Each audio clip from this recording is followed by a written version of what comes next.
আমি আমের হালুয়া তৈরি করছি, এদিকে আমের মোরব্বা করছি। আপনারাও আমগুলা নষ্ট করবেন না, অনেকে আম নষ্ট করে ফেলে, কি করব ভাবতে ভাবতে। আমগুলা নষ্ট করবেন না, যে কোনো একটা রেসিপি তৈরি করে নেন। রেসিপি তৈরি করার পরে দেখবেন দারুণ। এই যে আমার হালুয়ার কালারটা অনেক সুন্দর। এই যে আমি 3টা আম দিয়ে মোরব্বা করছি, ভালোই লাগে খাইতে।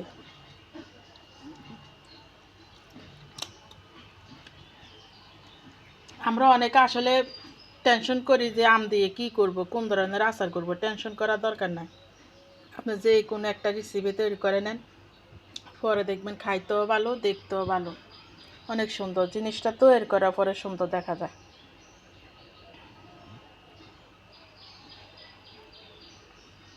আমাকে ফলো করতে হবে না, পাশের বাড়ির ভাবিকে ফলো করতে হবে না, আপাকে ফলো করতে হবে না। আপনার মন মতো একটা রেসিপি করে নেন, আপনার মনে যা চায়